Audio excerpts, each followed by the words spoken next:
Amir Avdagić sa ponosom ističe da je rođen u Tuzli, gdje je završio osnovnu i srednju školu.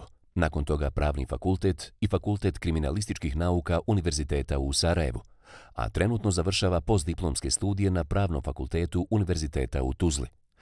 Kratko se bavio privatnim biznisom u trgovini i ugostiteljstvu. Bio je zaposlen u Organizaciji za sigurnost i saradnju Europe, OSC, diplomatskoj misiji za Bosnu i Hercegovinu, nakon čega biva imenovan na funkciju savjetnika i šefa kabineta zamjenika ministra pravde Bosne i Hercegovine.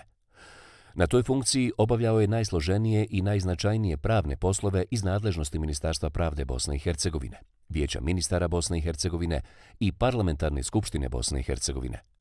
Od 2010. godine vrši funkciju pomoćnika direktora Državne agencije za antidoping kontrolu, a u 2 mandata predsjedavao je Istočno-Evropskom regionalnom antidoping organizacijom. Amir Avdagić je imenovan ekspertom Vijeća Europe, a sudjelovao je kao ekspert i delegat konferencije zemalja članica UNESCO-a.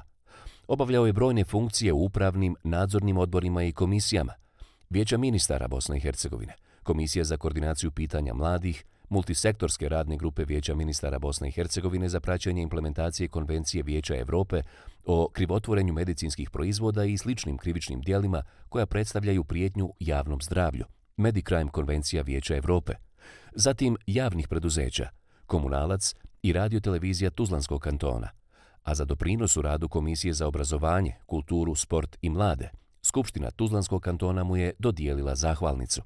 Član je Visokog sudskog i tužilačkog vijeća Bosne i Hercegovine, radne grupe za izradu strategije reforme sektora pravde u Bosni i Hercegovini i član VSTV-a Bosne i Hercegovine, radne grupe za izradu strategije za alternativno rješavanje sporova. Dobitnik je najvećeg priznanja iz oblasti alternativnog rješavanja pravnih sporova u Bosni i Hercegovini, zlatne plakete za razvoj i promociju medijacije.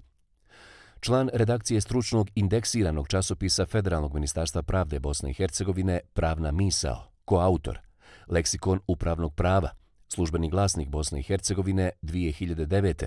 kao i mnogobrojnih naučnih članaka, studija, analiza i projekata, uključujući i projekat Unapređenje učinkovitosti pravosuđa u Bosni i Hercegovini i projekte Evropske unije u Bosni i Hercegovini. Pohađao je i uspješno završio 35 menadžerskih obuka Agencije za državnu službu Bosne i Hercegovine. Nalazi se na zvaničnoj listi eksperata Agencije za državnu službu Bosne i Hercegovine. Završio je kurs Fakulteta islamskih nauka u Sarajevu, diploma u islamskim naukama, a obavljao je i funkciju člana izvršnog odbora Bošnjačka zajednica kulture Preporod Tuzla. Učestvovao je na mnogim međunarodnim konferencijama kao gost, učesnik i pozvani predavač na Univerzitetu u Maastrichtu, Holandija, Kelnu, Njemačka, Lozani, Cirihu i Nionu, Švicarska, Parizu i Strasburu, Francuska, Kairo, Egipat, Kuala Lumpur, Malezija, Bangkok, Tajland, Beču, Rimu, Oslu, Helsinkiju, Štokholmu, Talinu, Rigi, Madridu, Bukureštu, Jerevanu, Bakuu, Kišnjevu, Tirani, Podgorici, Prištini, Skoplju, Beogradu, Zagrebu, Varšavi, Istanbulu i mnogim drugim. Imao sam privilegiju i čast raditi u ovim prostorijama Vijeća ministara Bosne i Hercegovine i Ministarstva pravde Bosne i Hercegovine, radeći posebno na uspostavljanju antidoping sistema u Bosni i Hercegovini.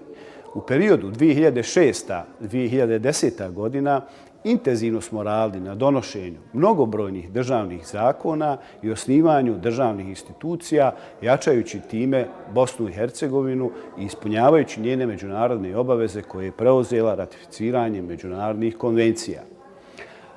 Bosni i Hercegovini je prijetila velika opasnost da se uslijed nepostojanja antidoping legislative u Bosni i Hercegovini našim sportistima s jedne strane zabrani učešće na međunarodnim takmičenjima van Bosne i Hercegovine, a s druge strane da se zabrani uopšte organizacija sportskih takmičenja. Iz tog razloga i iz tih opasnosti poduzeli smo određene korake i bio sam na čelu tima koji je radio na uspostavi antidoping sistema u Bosni i Hercegovini.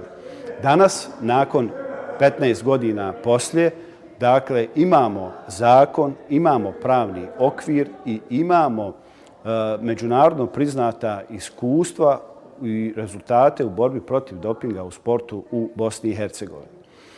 Donošenjem državnog zakona u ovim prostorijama stvorene su minimalne zakonske pretpostavke da se u Bosni i Hercegovini može krenuti u borbu protiv dopinga u sportu.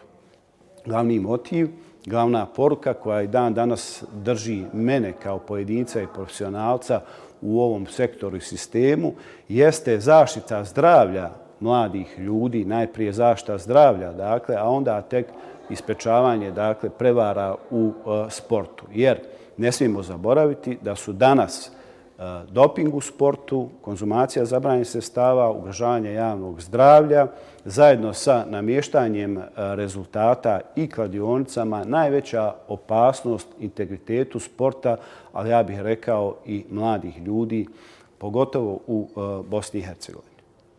Uz pomoć Svjetske antidoping agencije WADA, Bosna i Hercegovina je ispunila sve svoje međunarodne obaveze i dobila status Code Compliance, najviši stepen usklađenosti sa najvišim propisanim međunarodnim standardima u oblasti antidopinga. Osim toga, bio sam počastovan jednoglasnim izborom u 2 mandata za predsjedavanje Istočnoevropskom regionalnom antidoping organizacijom, gdje sam zajedno sa svojim kolegama iz Bosne i Hercegovine razvijao antidoping sisteme u zemljama pomenute regije. Posebno smo ponosni na jednoglasnu podršku zemalja članica Istočnoevropske regionalne antidoping organizacije da u 2 mandata predsjedavam tom regionalnom antidoping organizacijom i na taj način pokažemo da Bosna i Hercegovina može pružiti i razmjenu znanja i iskustava, ali i biti i lider u određenim procesima. Predsjedavajući Istočnoevropskom regionalnom antidoping organizacijom proširili smo prijateljstva, regionalnu saradnju, profesionalnu saradnju koja nam i dan danas pomaže ne samo u borbi protiv dopinga u sportu, nego da izgradimo bolje društvo i bolje zajednice za čist sport i za zdravlje svih naših građana.